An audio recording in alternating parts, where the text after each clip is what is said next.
अब भी पूरी तरह निकला भी नहीं था कि गांव की कच्ची गलियों में आरव के कदमों की आहट सुनाई देने लगी। वही आरव जिसे गांव वाले मेहनती कम और पनौती ज्यादा मानते थे। जिस दिन वह जिस काम पर जाता उस दिन कुछ न कुछ गड़बड़ जरूर हो जाती। कभी औजार टूट जाते, कभी बैल अड़ जाते, तो कभी मालिक का मूड बिगड़ जाता।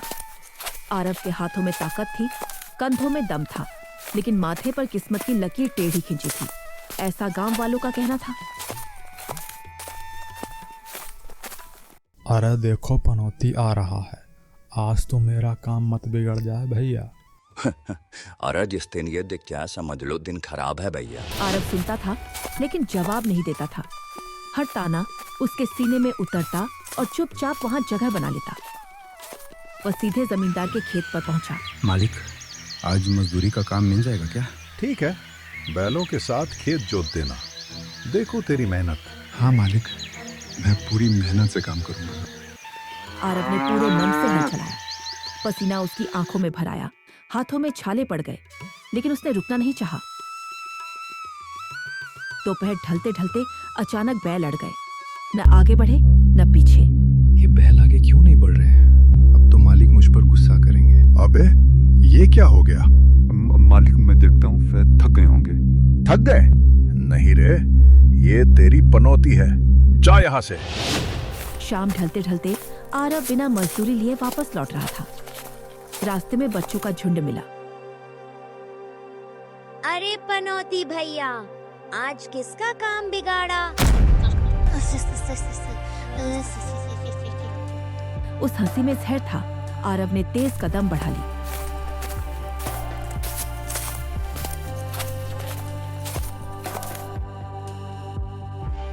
घर पहुंचते ही धनिया देवी ने बेटे का चेहरा देखा। माँ को शब्दों की जरूरत नहीं पड़ी। क्या हुआ बेटा, आज फिर बिना मजदूरी लौट आया? अब हाँ माँ, आज फिर से बिना मजदूरी के ही आना पड़ा। बेटा, मेहनत बेकार नहीं जाती, एक दिन सब बदलेगा।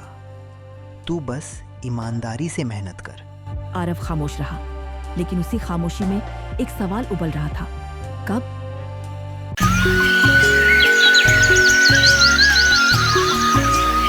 अगली सुबह गांव में हल्की धुंध फैली हुई थी। कच्चे घर की छत से टपकती ओस की बूंदें मानो आरव की हालत बयान कर रही थी। रात भर वह करवटें बदलता रहा। माँ के शब्द उसके कानों में गूंजते रहे। मेहनत बेकार नहीं जाती। आरव जानता था सिर्फ मेहनत काफी नहीं, अब कुछ अपना करना होगा। वह चुपचाप उठा। माँ चूल्हे के पास बैठी रोटी सेंक रही थी। आज इतनी सुबह कहाँ चल दिया बेटा? खाना तो खाता जा। माँ मैं सोच रहा हूँ अगर हमारी अपनी कमाई हो तो किसी के तानों की जरूरत ही न पड़े। यही तो मैं कह रही थी, तेरे पिता के जमाने के कुछ पैसे संभाल कर रखे हैं। गाय ले आए तो दूध बेचकर घर चल जाएगा। धनिया देवी अंदर से एक पुरानी पोटली निकाल लाई। कपड़े में बंधे हुए सिक्के उसके लिए सिर्फ पैसे नहीं थे, भरोसे की आखिरी पूंजी थी। आरव ने सिक्के हाथ में ली। माँ अगर ये भी डूब गए तो? डर के साथ कोई काम नहीं चलता बेटा, भरोसा रख, सब ठीक होगा। गांव का हाथ आज कुछ ज्यादा ही भरा हुआ था। बैलों की घंटियां, सब्जी वालों की आवाजें और जानवरों की गंध सब मिलकर एक अजीब सी हलचल पैदा कर रहे थे। आरव की नजर एक मजबूत, शांत स्वभाव की गाय पर टिक गई। उसकी आंखों में गजब की सुकून था। यही ठीक रहेगी माँ के लिए, देखने में भी अच्छी है। बढ़िया नस्ल है, 20 स्वर्ण मुद्राओं से कम नहीं होगी।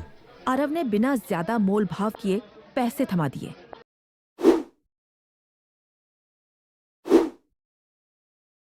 आज पहली बार उसे लगा कि शायद किस्मत पलटने वाली है।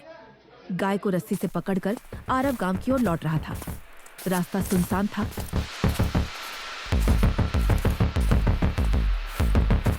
तभी झाड़ियों के पीछे से 2 आदमी निकले।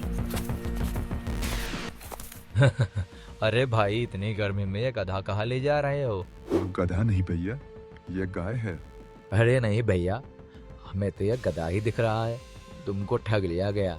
आरव को लगा शायद ये लोग मजाक कर रहे हैं। उसने बात टाल दी और आगे बढ़ गया। थोड़ी दूर आगे वही बात फिर दोहराई गई। अलग अलग लोग, वही शब्द, गधा। आरव के कदम धीमे पड़ने लगे।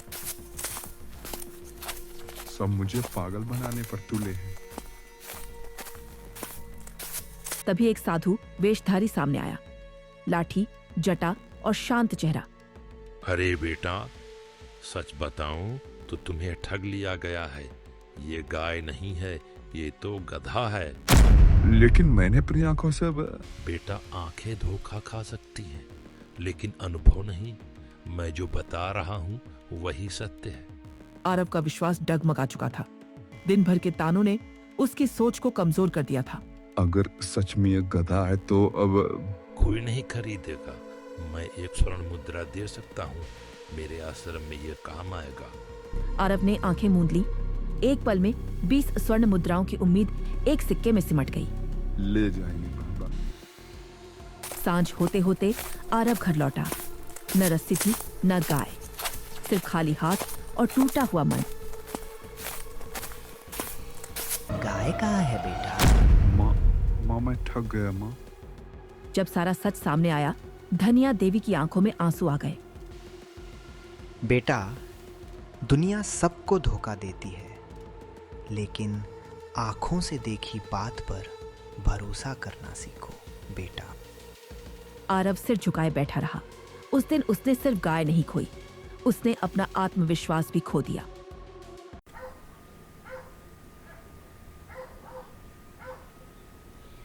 रात गांव पर उतर चुकी थी। आरव चुपचाप दरवाजे के पास बैठा था। दिन में जो हुआ वह बार बार उसकी आंखों के सामने घूम रहा था। 20 स्वर्ण मुद्राएं, गाय की आंखें और साधु का शांत चेहरा, सब मिलकर उसके भीतर अपराधबोध पैदा कर रहे थे। धनिया देवी चुप थी। माँ की चुप्पी बेटे के दिल पर बोझ बन रही थी। बेटा, इंसान गलती करता है, मगर हर गलती सिखाने आती है। माँ, अगर मैं अपनी आंखों पर भरोसा करता तो आज सब कुछ अलग होता। धनिया देवी ने बेटे के सिर पर हाथ रखा। वह जानती थी अब इस चोट के बाद आरव बदलने वाला है।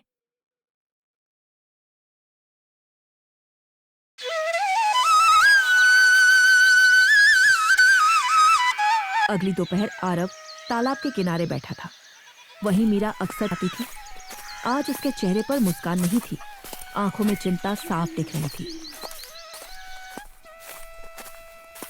तुम ठीक नहीं लग रहे हैं आरव, क्या हुआ? किस्मत ने फिर मजाक कर दिया मीरा, सब कुछ डूब गया।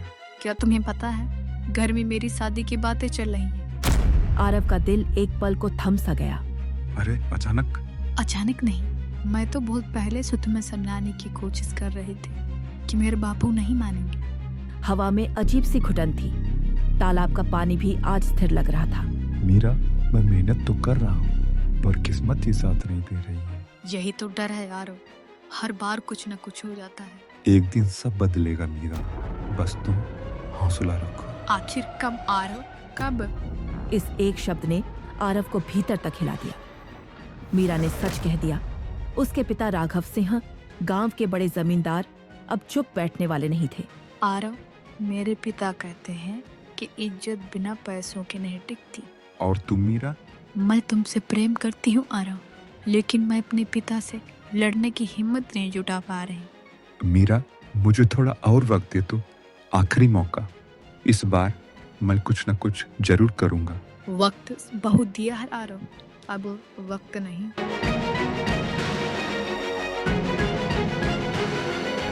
अगर शादी करूंगी तो सिर्फ तुमसे आरव, नहीं तो किसी से भी नहीं करूंगी। मीरा की आंखों से आंसू गिर पड़े। आरव की आंखें भी भर आईं। मीरा चली गई। उसके कदम भारी थे और आरव वहीं जड़ होकर खड़ा रहा। उसके कानों में सिर्फ एक ही आवाज गूंज रही थी, अगर शादी करूंगी तो तुमसे।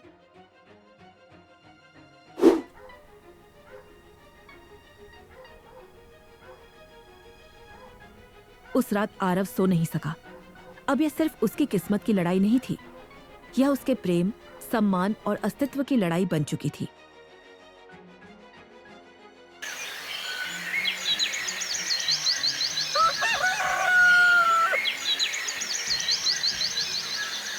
हाथ उस दिन कुछ ज्यादा ही भरा हुआ था। धूप सिर के ऊपर चढ़ चुकी थी और जमीन से उड़ती धूल लोगों के पसीने से चिपक रही थी। पीपल और बरगद के नीचे लगी दुकानों से आवाजें आ रही थी। कोई सस्ता बेचने की दुहाई दे रहा था, कोई ताजा होने की गारंटी। इसी भीड़ में आरव अपनी माँ धनिया देवी के साथ खड़ा था। उसकी आंखों में उम्मीद थी, लेकिन दिल के किसी कोने में डर भी छुपा था। सबके सामने बात मत बढ़ाना, गाँव है और बाजार भी। हाँ माँ, मैं ऐसा ही करूँगा। तभी भीड़ अपने आप दो हिस्सों में बंट गई। सफेद कुर्ता पायजामा, कंधे पर रेशमी गमछा और आंखों में ठंडा घमंड राघव सिंह हाट में दाखिल हो चुका था।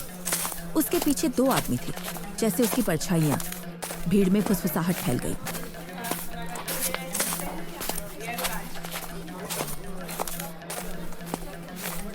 राघव सिंह ने आरव को देखते ही मुस्कान फैलाई। वो मुस्कान जिसमें अपनापन नहीं, अहंकार था। अरे आरव, सुना है बहुत मेहनती लड़का है तू। आजकल किस्मत आजमा रहा है। नमस्ते ठाकुर साहब। ठाकुर नहीं, ठाकुर राघव सिंह। नाम याद रखना सीख ले। भीड़ में हल्की हंसी गूंज गई। आरव का चेहरा तप गया, लेकिन उसने सिर झुकाए रखा। राघव सिंह ने चारों ओर देखा, फिर जानबूझकर ऊंची आवाज में बोला, सुना है तू गाय खरीदने आया है? बड़ा काम है रे, लेकिन तेरे बस का है क्या? राघव बाबू, मेहनत से आदमी सब कर लेता है।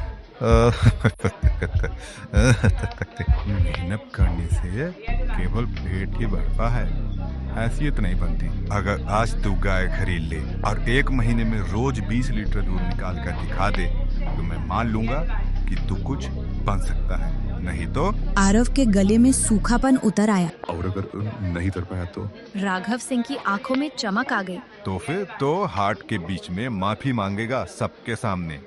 भीड़ सांस रोके खड़ी थी। आरव ने माँ की ओर देखा। उनकी आंखों में डर था, लेकिन भरोसा भी।